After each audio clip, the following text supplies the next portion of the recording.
Hai adik-adik, kembali lagi dengan Kak Rina di Online Class 101. Kali ini kita akan belajar Bahasa Indonesia untuk kelas 2 tema 8. Di subtema 4, menjaga keselamatan di perjalanan. Di pembelajaran 2, kita akan belajar teks bacaan dengan judul Pemuda Bersuling Ajaib. Ini di halaman 169 sampai dengan 173. Adik-adik, untuk melihat video lainnya, adik-adik bisa lihat di kolom deskripsi. Di sini Karina sudah cantumkan playlist yang berisi video-video untuk masing-masing tema. Contohnya ini ada kelas 1 untuk tema 5, tema 6, dan tema 7, dan seterusnya. Lalu kelas 2, tema 5, adik-adik tinggal klik saja di sini. Contohnya Karina lihat di kelas 2, tema 8 ya. Ketika kita klik, nanti akan muncul video-video untuk kelas 2 tema 8. Nah, ini akan berurutan mulai dari halaman 1 sampai 5, halaman 5, dan seterusnya. Ya, jadi adik-adik kalau ingin mencari video lain, nanti carinya di sini ya. Dan jangan lupa di-subscribe ya adik-adik ya, klik loncengnya juga. Terima kasih. Yuk kita mulai adik-adik, ditonton sampai habis ya, jangan dilewatkan karena ada informasi penting yang Kak Rina berikan. Dan diulang lagi videonya sampai adik-adik benar-benar paham. Ini di halaman 169. Nah, ini ada sebuah cerita ya adik-adik yang sedang dibaca oleh Udin, judulnya Pemuda Bersuling Ajaib. Kita baca ya. Pemuda Bersuling Ajaib. Dahulu kala terdapat sebuah kota yang terletak di kaki Bukit Malaga. Kota itu bernama Kota Hamelin. Penduduk yang tinggal di Kota Hamelin hidup dengan aman dan damai. Sayangnya, kesadaran mereka terhadap kebersihan lingkungan sangat memprihatinkan. Mereka suka membuang sampah di sembarang tempat, hingga akhirnya sampah-sampah itu menjadi sarang tikus. Seiring berjalannya waktu, jumlah tikus terus bertambah. Kota pun dipenuhi oleh kawanan tikus. Semua jalan dipenuhi para tikus. Banyak warga yang kecelakaan hingga akhirnya meninggal karenanya. Musibah yang menimpa Kota Hamelin rupanya telah tersebar luas hingga ke kota-kota lain. Dari salah satu kota tersebut ada seorang pemuda yang datang ke Kota Hamelin. Pemuda itu bernama Satria. Ia menawarkan diri untuk mengusir semua tikus yang berkeliaran. Sebagai imbalannya, sang pemuda meminta upah 2 keping emas kepada setiap orang yang ada di Hamelin. Warga Hamelin setuju dan sepakat untuk membayar. Pemuda itu mengeluarkan sebuah seruling dan mulai meniupnya. Suara yang keluar dari seruling itu sangat merdu. Suaranya membuat siapa saja yang mendengarnya terlena. Para tikus yang mendengarnya seakan terhipnotis. Para tikus mulai keluar dari persembunyian. Mereka berkumpul di sekeliling pemuda. Pemuda itu lalu berjalan menuju semua sungai. Setelah sampai, sang pemuda langsung menceburkan diri ke tengah sungai. Hal itu diikuti pula oleh para tikus. Ternyata para tikus tersebut tidak dapat berenang. Akhirnya semua tikus hanyut dan tenggelam. Sejak saat itu, penduduk Kota Hamelin memperhatikan kebersihan lingkungan. Mereka tidak mau kejadian sebelumnya terulang kembali. Nah, ini dongengnya ya adik-adik. Jadi di sini ada sebuah kota namanya Hamelin yang letaknya di Bukit Malaga. Mereka malas ya membersihkan lingkungan ya, membuang sampah di mana aja. Akhirnya kotanya dipenuhi oleh tikus ya.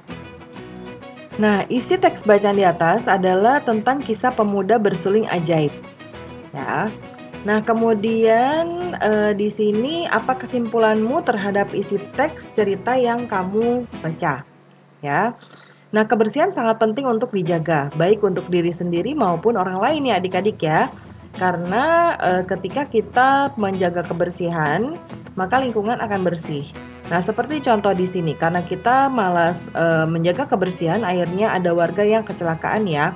Nah, ini akibat dari semua orang tidak mau membersihkan lingkungan, ya. Kemudian selanjutnya, masih ingatkah kamu dengan aturan penggunaan huruf kapital? Huruf kapital digunakan pada awal kata nama orang dan nama tempat. Ya.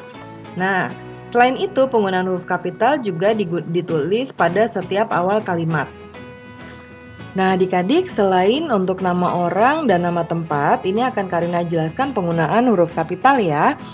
Nah, yaitu ada untuk nama kata Tuhan dan nama-nama Tuhan. Kata Tuhan ya berarti misalnya Karina mau bilang, aku berdoa kepada Tuhan. Nah, Tuhan, T-nya itu besar. Kemudian, nama-nama Tuhan, ya.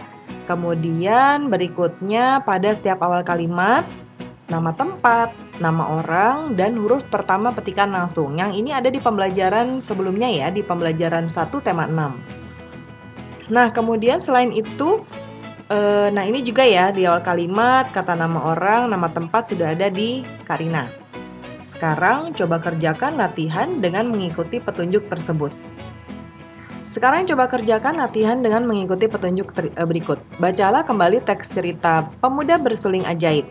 Temukan 5 kalimat dalam cerita yang di dalamnya memuat aturan penulisan huruf kapital. Kita cari yuk adik-adik. Nah, di sini Karina juga sudah buatkan jawabannya, kita garis bawahi yang ada di teks bacaannya. Yang pertama, ini, dahulu kala terdapat sebuah kota yang terletak di kaki Bukit Malaga. Ini nama tempat. Bukit Malaga. Ini nama tempat jadi hurufnya besar. Kemudian yang kedua, kota itu bernama Kota Hamelin. Ini nama kota atau nama tempat juga. Kemudian penduduk yang tinggal di Kota Hamelin, ini juga Hamelin yang huruf besarnya ya. Kemudian dari salah satu kota tersebut ada seorang pemuda yang datang ke Kota Hamelin ya. Ini juga Hamelin juga ya. Itu ada di sini. Nih ya. Kemudian yang terakhir, pemuda itu bernama Satria. Yang ini, Satria itu nama orang, jadi dia besar S-nya. Ya. Coba tukarkan kalimat yang kamu tulis dengan teman. Periksa hasil tulisan temanmu dengan teliti. Kalau ada yang salah, nanti diperbaiki.